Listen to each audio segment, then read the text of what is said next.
Hello and welcome to another episode of DCU Daily. Today we have some, little bits of news here and there. Something about, the Supergirl Woman of Tomorrow costume designer has apparently been picked.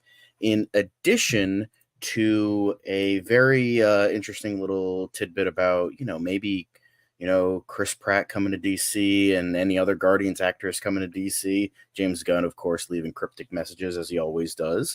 And then we will finish it off with what the people really want to see. And that is, of course, our weekly review of Kite-Man. Hell yeah.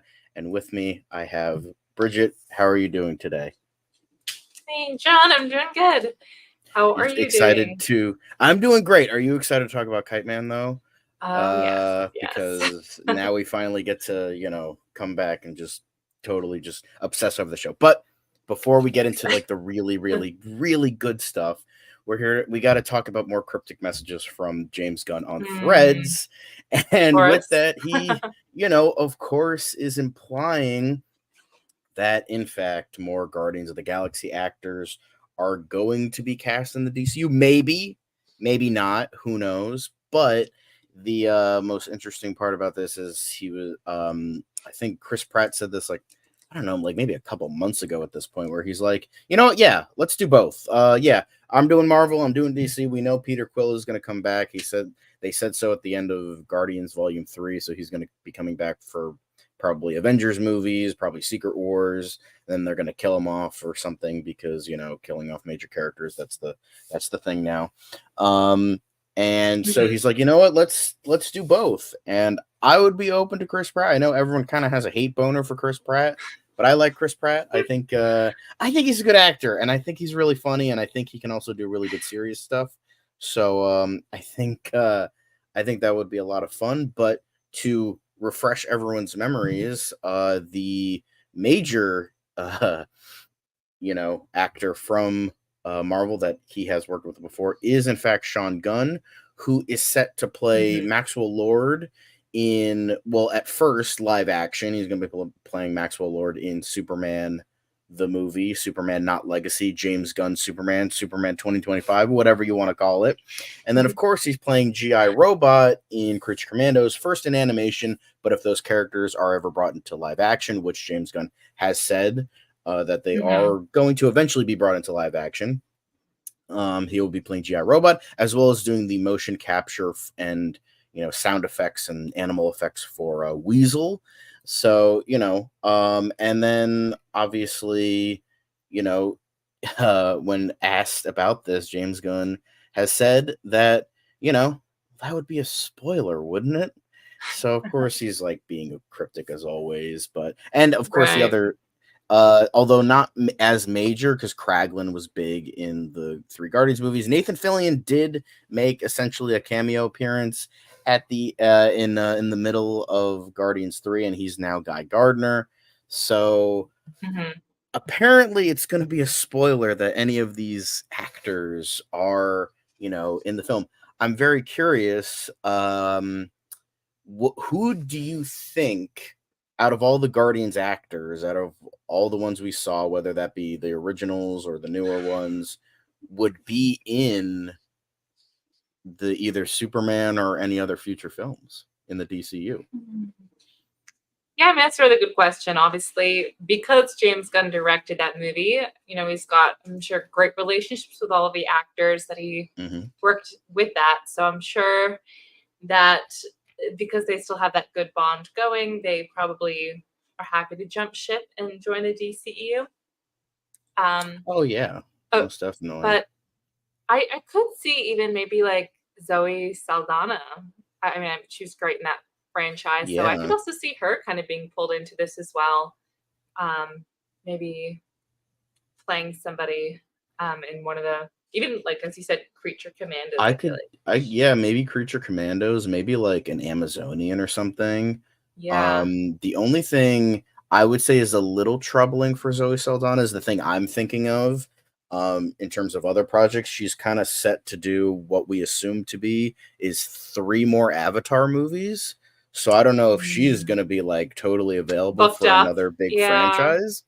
But I That's mean, I would true. love to see it. Like, I would love to see all of them. Like, I would like Yeah. to see Bradley Cooper in all his glory. I know he was considered Yeah. for Green Lantern for back when the 2011 movie came out, and I think he's now at Yeah. the age that they want for Hal Jordan. So maybe, you know, he can make some sort of like Hal Jordan comeback. That because he was Yeah. Martin Campbell's original choice for the role, and then Mhm. Chris Pratt could be, you know, Booster Gold. That's always that. So much fan art, so much fan Right. art of all these Already been fan characters. cast and everything. Oh yeah, of Yeah. course. And then, you Yeah. know, Vin Diesel. I mean, let's hope nobody, because maybe he's just too busy with Fast and Furious. I don't know. It's just like, I think like out of all the people that I'm thinking of, I would probably, I mean, Pom Clemente, she was in the Suicide Squad. She was like just a stripper in the background or something. I think she could Yeah. probably be a good role for somebody here. Maybe like Lady Shiva or something like that in like a future like Batman movie or something like that. I think that could be really Yeah. fun. But yeah, I think you know, just like we love it, we hate it, but we love it when James Gunn leaves, you know, very Yeah. I mean, cryptic messages on threads, because it's like he's yes, interacting with fans, but he's it's also enticing. not giving us anything that we What we actually want. want to see. Right. Although it is like, it's like, well, because he's not saying no, it does almost seem like a yes, where it's like, he's like, well, that would be a spoiler, wouldn't it? And it's like, Yeah, of yeah, course.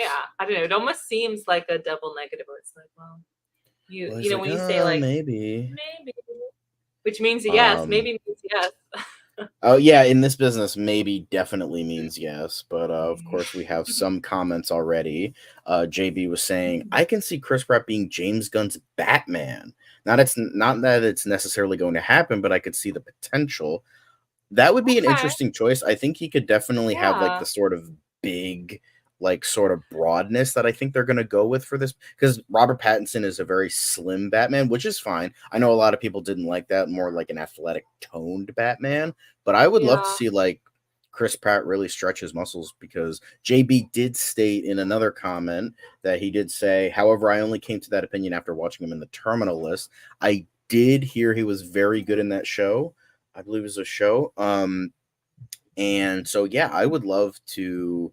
Um, I'd like to see, maybe not Batman, but I would like to see his stretches more like serious muscles. Maybe Yeah. someone like, maybe not Batman, but like I'm trying to think of like a good, like, I don't know, somebody could be really good. Like maybe have him be Snowflame. Screw it, just like have him be the greatest supervillain that DC ever produced.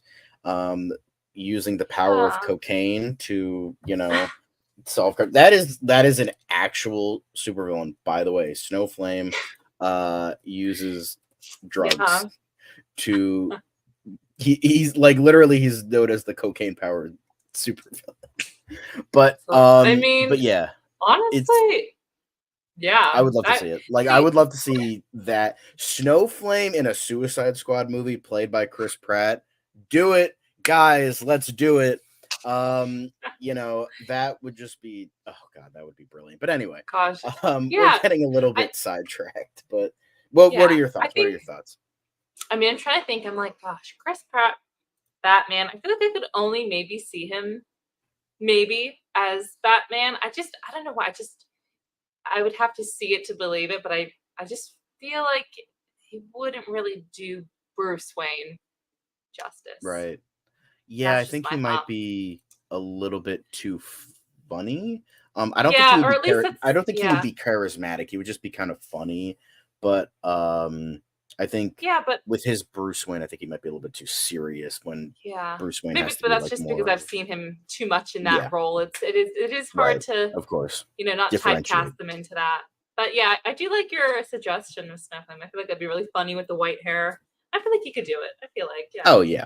Yeah. But let's not although I think DC wants to like kind of avoid that, but I think Mm, you know, that would be really yeah. fun. But shifting to non-drug related stuff, we have the costume designer apparently picked for Supergirl Woman of Tomorrow. Anna B. Sheppard is her name, and she has some pretty highbrow in terms of like superherodom. Spider-Man Far From Home and Captain America: The First Avenger in terms of Yeah. costume designing, which is Mhm. pretty damn awesome if you ask me.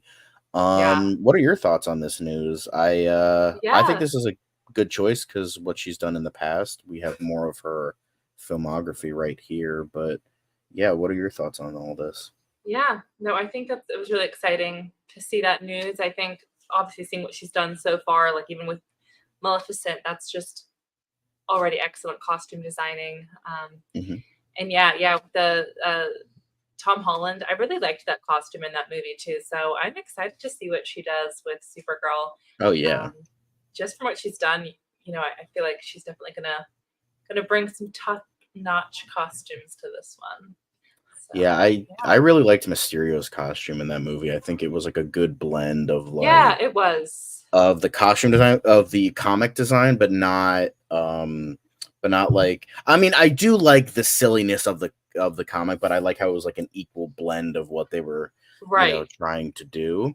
And she's got a I lot of also like she's got a lot of great stuff here. Like I'm just yeah, looking at her filmography of like her whole Schindler's resume, List yeah. Yeah, and she's like yeah, just a lot of good stuff here. Sorry, what were you gonna say? yeah. Yeah, no, yeah. Yeah, she's obviously been on a lot of really great films. And I also was thinking, like, yeah, in that one too, with even the way that she did like Spider-Man's costume for that one, even compared to the first, it's like a bit darker. And just Hmm. seeing the contrast now, I really do kind of like it. I feel like it kind of, she was really on key with the storytelling, and it just was really cool element to add. Yeah, I Yeah. think she did a good job there. I want to touch on a little bit Oh, of yeah. First Avenger a little bit because I'm gonna say this. This might be like a maybe a hot take, maybe not. I don't know. The original like Captain America costume, like when he's actually in the war, not when he's like on stage and like selling war bonds and stuff like that. Like the Yeah. actual like costume he uses, like with the green outlines, that is the best Captain America costume we ever got. So like the fact that she designed that just goes to show like I'm stoked for what she has in mind for Yeah. Supergirl. I do hope that it goes for more of the comic design a little bit, like the how More because I know like traditional. yeah, the more traditional. I like the red and like sky blue look to it. Like I like this look. I will say, ignoring my personal thoughts on the writer, I think Mhm. I love this art. I do love this art. This art is fantastic. I think the gold belt is a little bit too big for my liking, but I love this like the more I like the really high Yeah, boots. I like the sky blue look. Obviously it has to match, you know, the tone. the tone of what's being set up in uh God, that looks really Yeah, good. The tone that's being set up in Superman, because obviously we're gonna get the Kingdom Come crest. We're gonna be right. getting like more of that tone of like that. I like that sky blue for Superman, so I think it would work here. Mm, And I hope we get like a nice bright scarlet red, like what we're kind of getting with Superman's outfit here. So keeping that tone, yeah, but it still feels different enough for right, Supergirl that she feels like her own character and she's not like just oh, it's just she's right. just Superman but a woman, which I feel like they unfortunately kind of did with the TV show a little bit, where it's like, oh yeah, just make Clark Kent into a woman, and yep, that's the show, and that's like not what Right. Supergirl is. I Is feel about, like she's right. more than that. She's more interesting than that. Yeah, Um, she's her own separate character, and I agree. I think I also do love the sky blue because I also feel like it seeing her with the darker blue does make me think like, oh, it's just like Superman's outfit, so similar. But this, I feel like, really differentiates her. When I think of sky blue, I also think, oh yeah, because that's Supergirl, and that's like her color, and it does make her even seem a right. little bit more youthful in a way. Yeah, I don't know, but yeah, I really like it. I think it would be also really awesome if they do kind of like the more like traditional kind of Silver Age look. I think that could be really fun, where it Mhm. was more along the lines of where it was all blue. It was I would have to, you know, where it's I think it was like blue, then it was like you had the gold belt and then you had the blue skirt I wouldn't mind seeing that either. I think that could be a really cool look. Again, to differentiate between like The two. Superman and Supergirl, because like I don't know, maybe like having the red skirt is like a little bit too, So this is what she kind of looked like back then. Maybe Yeah. maybe darken the colors a little bit, because I know the Woman of Tomorrow book is a little bit darker, if I remember correctly. Jay Kells, if you're watching, just please let me know how wrong I am, and what the story is, since you've read it and I haven't yet, or I haven't read the whole thing.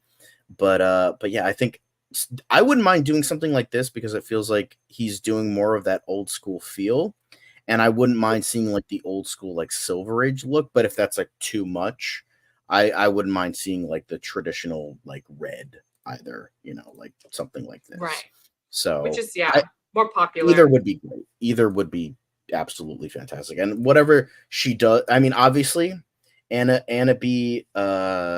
Sheppard is, an expert, clearly. I mean, she's had so many like Academy Award nominations. She has some prowess in the superhero realm. So like whatever she does, I'm sure she will do. She knows what she's doing. Yeah. A fantastic job with whatever she has in mind. No, I'm so excited to see her attached to the project and see what she creates for the show. Yeah. But yeah, I think I don't know, just like I like to see, because the thing is, we've gotten so much Superman stuff.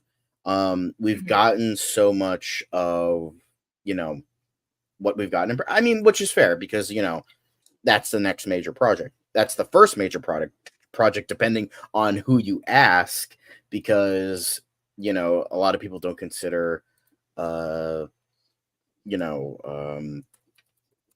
is it, the animation to be like the proper thing, I guess, like the animation to be like, oh, that's not the real start because it's animation, which that's a whole nother discussion for another day. So let's not get into that. But I do think that but Courage Commando starting, and then and Supergirl deserves some more loving. I will say Supergirl, I think, is a character that just like has never been like totally right in live action. You had the Supergirl movie, which was not very. I haven't seen the whole movie, but I've seen clips. It's really bad. Like you had some great talent in that movie, and it was just not good. Helen Slater, God bless her, she tried, but like I don't blame her for what she did. I blame the piss poor direction and whatnot. But the suit looked good. I will say the suit looked good, but she just wasn't great, and that whole movie. And then you had the Supergirl TV show.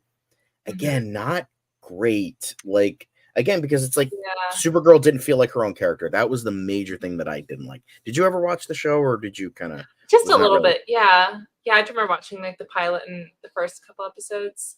But yeah, I kind of felt the same way. I was like, oh, I liked the concept and the premise, but it kind of, I don't know, didn't pique my interest enough to keep me engaged. I think I lasted 5 seasons into that show. I was like hoping, I was just constantly hoping it would get better, and it just never did. And I'm just like, well, there goes that. And then Sasha Calle, I think, was probably the closest in terms of the Supergirl character. It just, unfortunately, she was stuck in a horrible, horrible movie. So there is that. Although in terms of the animation side, Hunter Iggy did ask us, what about Supergirl from the Superman animated series? I have not watched Superman the animated series, so I can't judge. Have you watched the Superman animated series? Can you talk about that? Because I can't. I can look real quick. I'm gonna look at her costume. If you talk about the costume, I don't think that costume would work in live action. That would be a little weird, a little dated. But with a little white shirt, I mean, like the fucking like crop top and like, I don't know about that. It's kind of, it's very really 90s, very 2000s, like kind of esque. And if we're talking about the costume, because I thought initially you were talking about the character, I'm like, I know nothing about that version of the character. But if Hunter Iggy, if you were talking about the costume, then I don't think that costume would work. I mean, the gloves are like kind of cute, but like it's a cute little costume, but it's just like that's not the Supergirl I want to see. I feel like we've moved past that a little bit. not saying it was a bad portrayal, it was good for the time, but I feel like Supergirl has gotten so much like great stories since then that I would love to see more. Like, one of the few good things the New 52 brought us was that iteration of Supergirl, and I would like to see more of that in this portrayal, and that's the vibe I got from Tom King's story. So I would like to see more of that. I would like to see more of, like, because the character of Supergirl, at least the newer iterations, she's kind of like a little bit more of like a bitter, angry character, because the thing is, unlike Superman, who sees himself as human, she remembers Krypton. She literally remembers it exploding. So she has that memory of her homeworld just being gone in an instant, and she remembers life on the world. So she always kind of feels like an outsider on Earth, Right. and she can never like be in that like realm, like no matter how hard she tries, which is I think one of the major parts of Woman of Tomorrow, as in the book. So I'd like to see more of that. I don't want to see just millennial girl with superpowers that the show kind of was. I think Supergirl's more interesting and deeper than that. Right. It's a bit superficial, and I agree. I want to see more development of her character, especially being separate than Superman, as you said before, because I do feel like what we know of her now, it's hard. I feel like she's kind of a bit under the shadow of Superman and Wonder Woman, and I feel like there's been a resurgence to try and like get her spotlight, and if they can do it well, then I really think it would be a great success for her in getting her more popularized as a most definitely. But yeah, that's just one thing I always never liked about the show, is just it never got there. But let's hope that I mean, Sasha Calle was on like the right track, so it's like if we keep going down that track, just give her an actually good movie, then good writing. Good writing. I don't know about Anna Nogueira. She literally hasn't done anything except out of like a play or something, but I hope she does a good job. I mean, she's been given Teen Titans as well, so clearly they're giving her another project already, so she impressed somebody. So I'm intrigued for Craig Gillespie's direction. I'm kind of on the fence on that, but Anna Sheppard is, I think, a good addition. But you guys don't want to hear about James Gunn's cryptic threads. You don't want to hear about costume designers.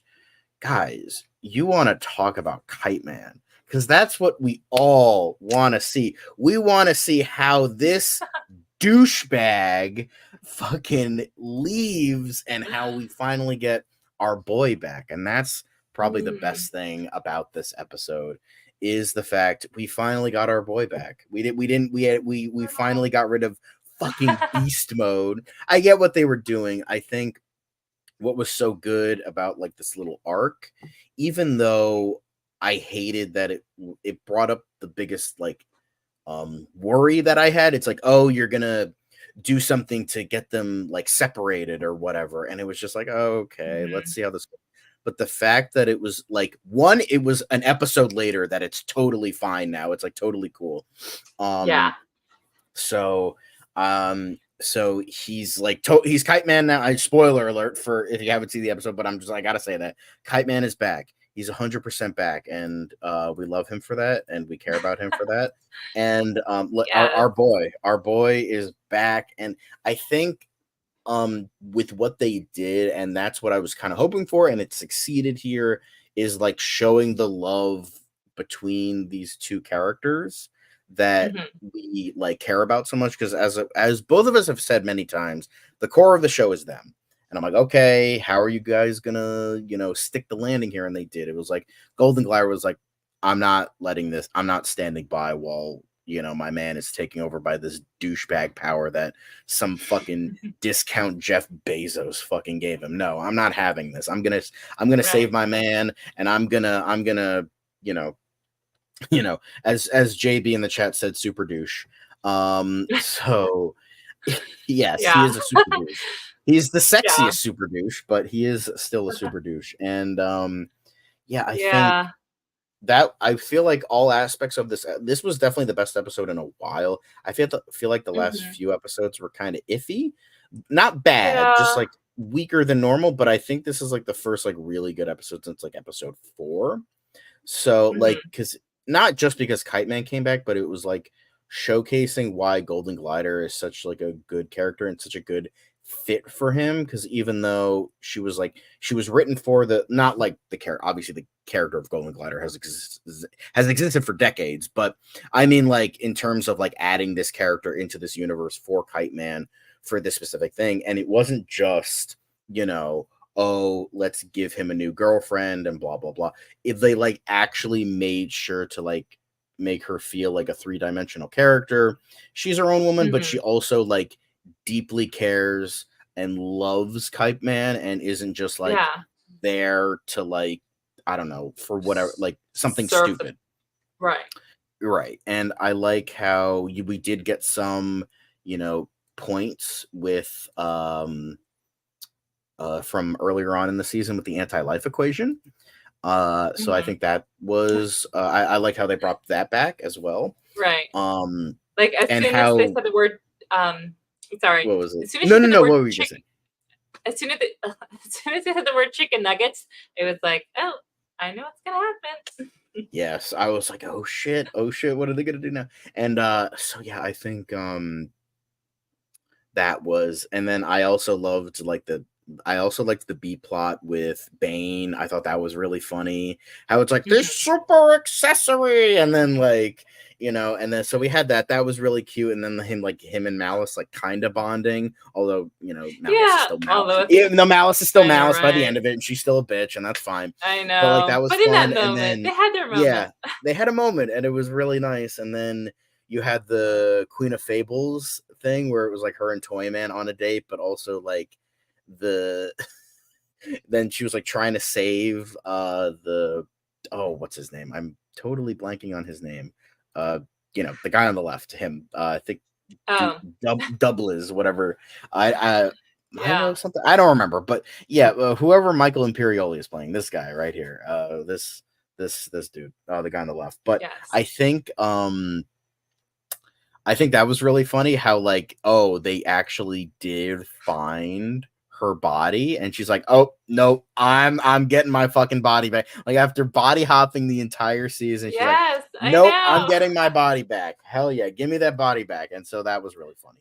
And I also liked how like with her, with her power of this, like it actually was in sync with the anti-life equation, because the anti-life equation is kind of like this thing where it's like just like the ultimate MacGuffin, the ultimate plot device in like the DC universe, how it can like take the form of several things. Like in some iterations, I know in Young Justice, it was the character of Gabrielle Doe. And then it was in this, it's like a Pulp Fiction briefcase. And then in others, it's like a device. And then so it can take the form of a lot of different things. And I like how her like ultimate killer power was in sync with the anti-life equation. I thought that was really funny. It's like, yeah, this nobody character, this nobody supervillain who's like the sister of Captain Cold. Yeah, she can make the anti-life equation fucking work properly, and I thought that was like super hilarious. Yeah. But, and everyone's underestimating her up until that point. They're like, oh, she's like, oh, just some crazy bitch. And then boom, there you go. But I was curious. I forget. I don't remember. I'm sorry. But did you ever watch the Harley Quinn show or no? I didn't. Wait. Maybe a couple episodes, but I'm not that familiar with it. No. But it was so great to see Clayface come back because again, we got Alan Tudyk again, and we love Alan Tudyk. He also voiced Ocean Master, but Alan Tudyk came back for a cameo with Clayface, who. Again, the Harley Quinn show, it was one of those cases where it was like the reason that show was so good was the supporting cast was like Dr. Psycho, Clayface, King Shark, and even Poison Ivy. Those were all the way more interesting characters than Harley Quinn. Like it kind of reminded me of How I Met Your Mother a little bit. How like everybody hates Ted, yet the reason everybody watches that show is the supporting cast because everyone loves the supporting cast. Because like yeah, that's essentially what it is. And Clayface, as I say, Alan Tudyk, God's gift to humanity. He came back, and we love to see it because it was. I was curious with how they were gonna tell, like, because she was like, "Oh, I have an idea." After her first idea with his dad failed, and she was like, "Oh, I have an idea. I have another idea. Oh, I need someone." Blah blah blah. And I'm like, "Okay, who's the shapeshifter?" And then I was like trying to think, and he's like, "Clay," and I'm like, and so Villigan's come in. They go into the office, and they're like, and then you see his teeth. And then he starts talking like Clayface. There he is. Yes. Yeah. So, oh god, that was great. Yeah, and who's in that? Yeah.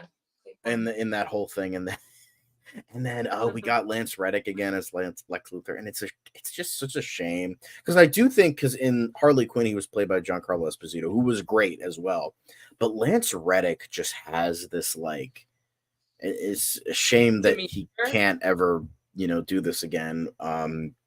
But he has such like a power behind this voice. It's like just like the power, the charisma. It's like you can see him be a villain, but you can see him like swindle everybody around him and be the ultimate manipulative bastard. And like Reddick does that so perfectly. And even for a show like Kite-Man, he brought his A game, and he will always be dearly missed because he was taken from us far too young, and he was such an exceptional talent. And I wish, we could get more from him. But the fact that we did get a little bit from him, even in this, even for one season, for a couple episodes, I'm okay with that because it's just like, I think he's going to go down in history as one of the best Lex Luthor voices of all time. I know Clancy Brown will forever remain the reigning champion of Lex Luthor voices, but I do think Lance Reddick might be up there as well as sort of like the underrated Lex Luthor voice. I completely agree with that.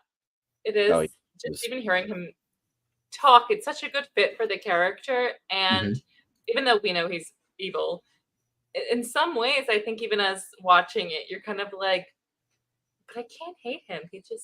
He's got me, under his grip as well. So charismatic, just so brilliant. Totally. But yeah, I loved but just seeing their, relationship just be at the like forefront here, and just I hope they like have like a conversation of like, why the fuck did you do this? He's like, your mom, she's like, stop talking, never listen to my fucking stupid bitch of a mom ever again. I love you for you. And it's like, I hope they have that like nice scene, and like it's just like everything's okay again. It's just like, oh, I love to see it. But we do have 3 more episodes, I believe. So I'm curious with how, because I assume that it's just going to be Villigan's trying to get the anti-life equation, and Lex Luthor trying to get the anti-life equation. That's probably going to be the rest of the show. But I don't know how you're going to stretch that over 3 episodes, but I'm excited to see it. Like, I mean, it was definitely a good setup for what's next. You can tell that they're coming to the end. Getting and that third act. Yeah. Yes. I know you said that you were happy that finally we had beast mode gone, no more douche. And I agree. Super douche. Some parts, super douche. Some parts I was like, it's a little bit hilarious, just the things he says, because it's like, God, that mimics life sometimes so well. It's crazy. But at other points, it does get really on your nerves where you're just like, oh my God, I can't take this character anymore. But I don't know. I think part of me, because, they set him up in the previous episode, and then it all, went back to normal. That little subplot was concluded in this episode. I almost kind of, maybe I wouldn't, but I'm thinking now, I almost kind of wish it was set up over 3 episodes. I don't know. Just, I feel like sometimes when they set things up like that, and then they may just conclude by next episode, it almost seems more trivial than I think it was at least spread along 3 episodes. And I think sometimes I feel like it gives it more of like a little more meaning to like what just happened, and like, and it shows us too, like, oh God, to really get him back to being Kite-Man, she really had to overcome 3 whole episodes of this douchebag. And then I think it just, I don't know, for me it makes it seem more like a challenge. I can definitely see that. Most definitely. I could definitely see that, because it's like, if like the more time we spent on it, like the greater the payoff would be. I get it. I get that. But it's just like, maybe it's just like, I love their relationship too much. He's like, I just want to see them together again. I don't care. So it's like, I want to, but I understand that is definitely a good like criticism to have. Like, that's what it kind of feels like with this. But for the most part, I feel like they can kind of get away with it because it's like a 20-minute comedy show. Yeah, So so it like is. You're right. it's an under. I'm not saying to like denounce the criticism because it's a good criticism to Yeah, have, but I feel but like it's this is doable here. it's definitely like season 1 comedy show because I'm currently watching another show with Alan Tudyk. Actually, it's Resident Alien. How it does start off very, very, very silly, but then by season 3, it's still like a funny show. But then it just gets into like heavier Yeah, ideas and heavier themes. So I feel like if this show does survive, which I hope it does, me too. maybe by like a season 2 or 3, we'll get into more It, like right, plot heavier development. ideas Yeah, and like comedy drama stuff and like having like good like relationship stuff, but also at the same time like the world imploding around them, but keeping that core. I think it could, I think that could work if it does survive. I don't think it will because it's such a weird show and not a lot of people are talking about this. But even then, I still hope unfortunately, that we do get more of this because it's just such a great show. But it yeah, I is. think I'm Yeah. trying to watch it on Max. I'm trying to maybe I'll binge the entire season once it's done. Be like, hey, David Zaslav, I know you hate animation, you fucking dictator, but like, please give us a season 2 for the show because Oh we my we gosh, need it. We yes, love it. I love it so much, and it's even as just someone who doesn't, is now getting way more into, the DC universe and all of this.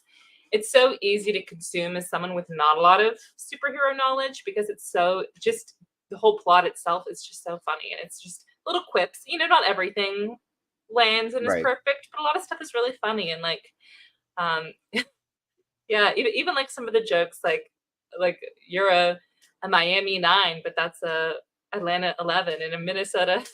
It was just like just really I don't know, I thought that was funny. Yeah. Oh Maybe it's yeah. just I thought me, that was good. but I really appreciate the humor in the show a lot. It's I feel Although like it's just kind of like a little gem.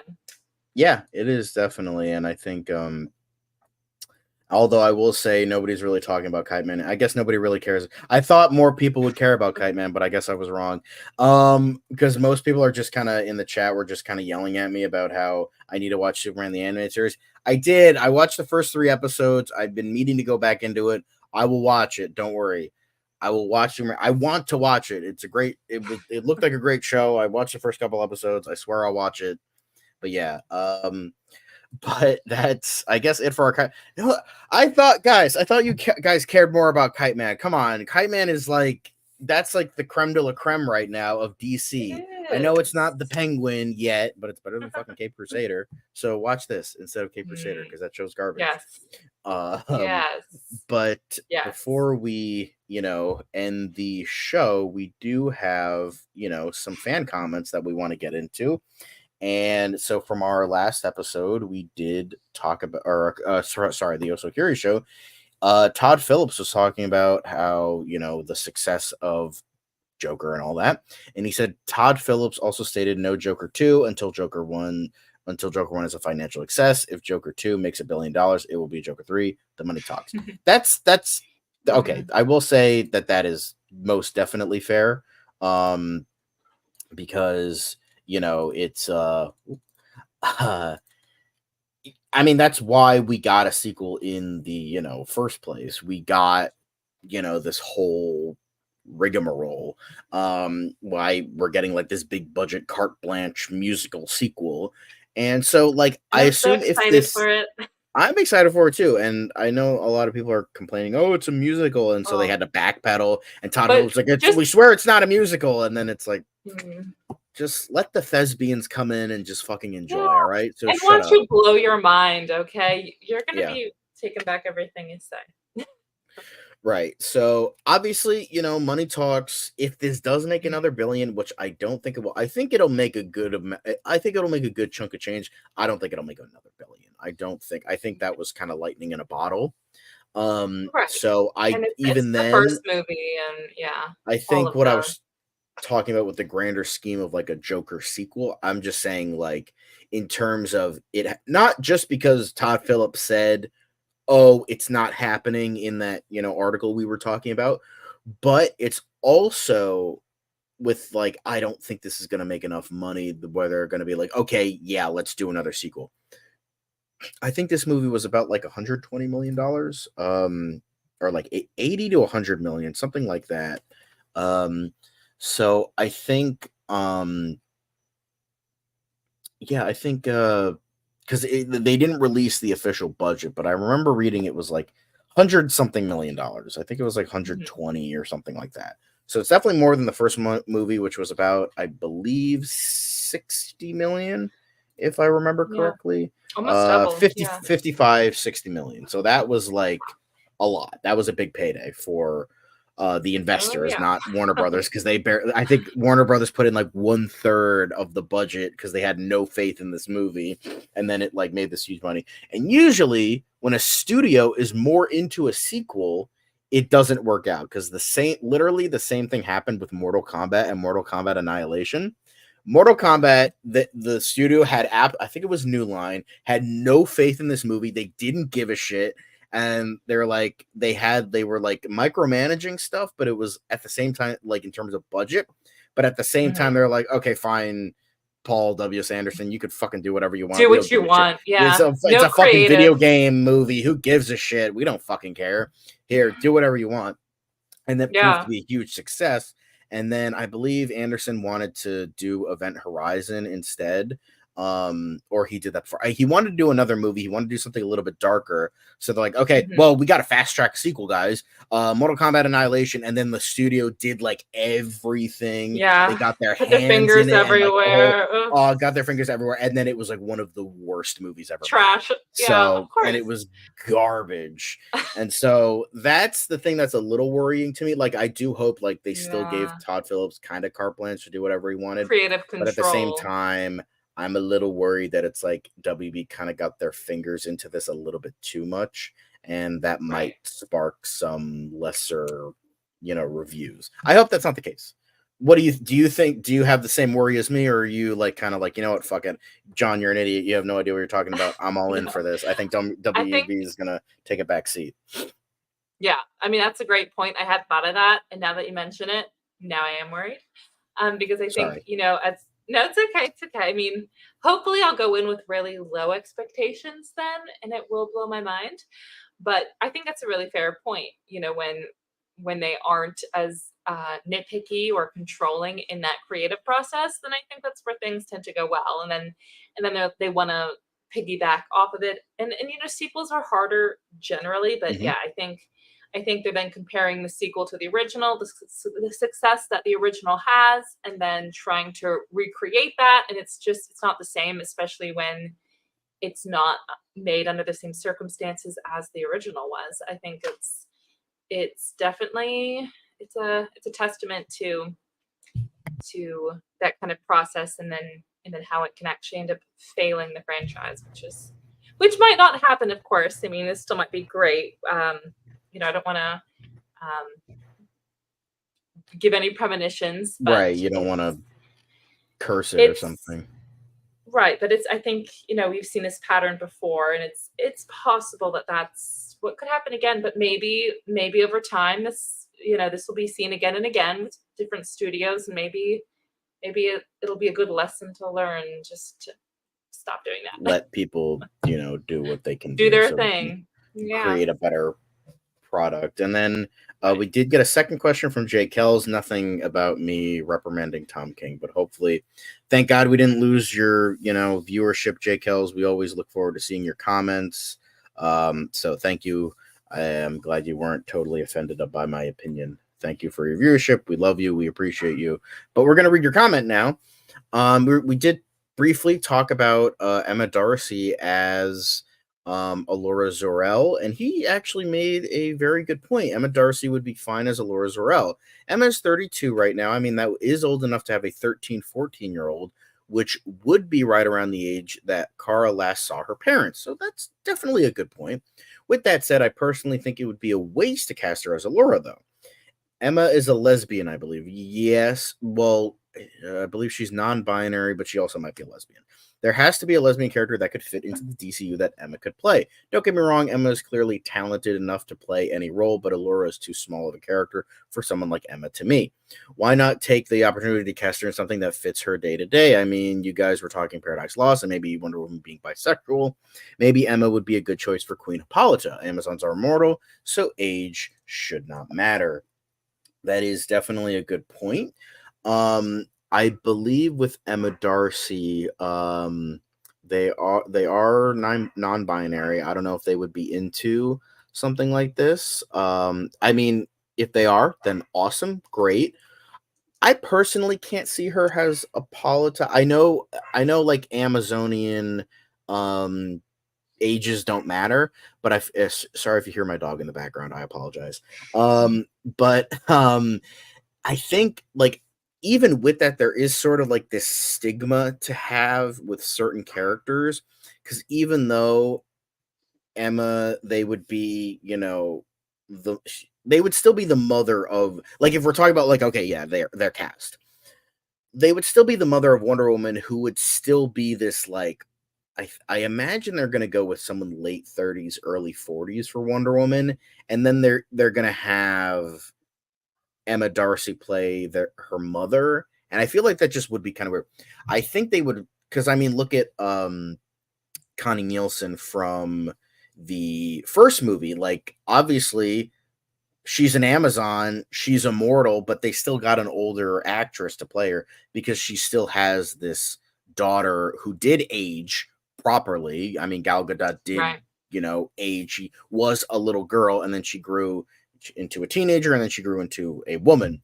So obviously, yes, Amazons can have slower aging, but I think it would be kind of like distracting to like have a character who's their mother, and she's like, and they're like in her 30s, about the same age. I just think that would be kind of distracting for people. And in terms of Hippolyta as a character, usually they go for someone that looks older and acts older. So, yeah. And she's a very mature character as is. So I think you're right. You would want someone who can really kind of emulate that. And even if, yeah, I think sometimes just the age and maturity kind of goes hand in hand with that. If they are younger, I think it does. I haven't seen it done younger either. So it's I think kind of what we're used to as well, as far as their ages. Oh yeah, I think yeah, I that's just for me personally. Obviously, people have different ways of interpreting characters, and I don't know what James Gunn is going to do. I don't know whoever the showrunner is of Paradise Lost and all that stuff. I don't know what they're going to do. So they might do something like that. I can definitely see Jay Kells' argument in that. I can definitely see, but I think if I were to guess, I think they're going to go with someone older, like in their 50s, around there, because I think that would just fit better. But if we're talking about 32 having a 14-year-old, I mean, I think having a 13, 14-year-old might be pushing it for a 32-year-old, but whatever it is, Right. I don't think they're gonna get Emma Darcy for that role. I think she's gonna stick with House of the Dragon for now. They're gonna stick with House of the Dragon.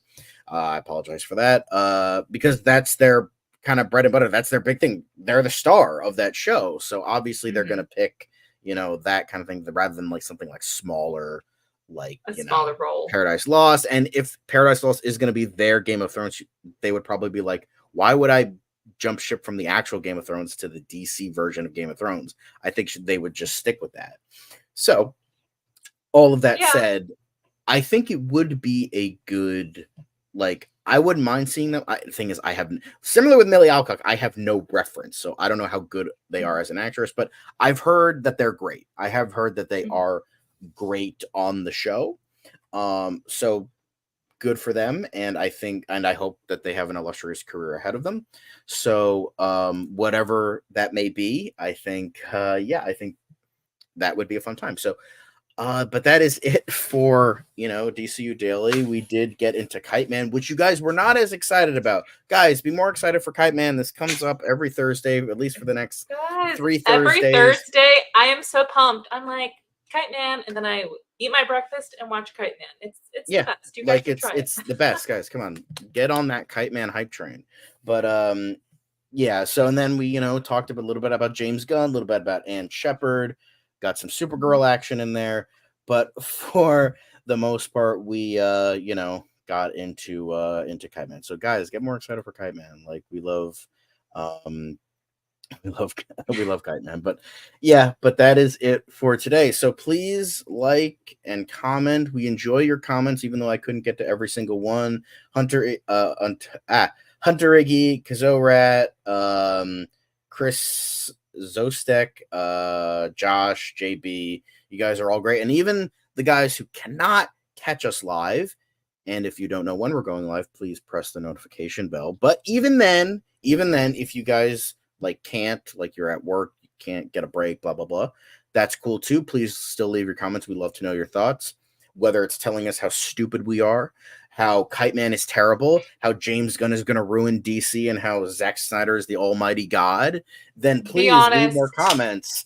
Get that YouTube algorithm going and subscribe if you like to see or not, but interaction and subscriptions and all that stuff. So please, if you enjoy this, do whatever you need to do to get more. But that is it for today, and we'll see you guys tomorrow for another DCU Daily.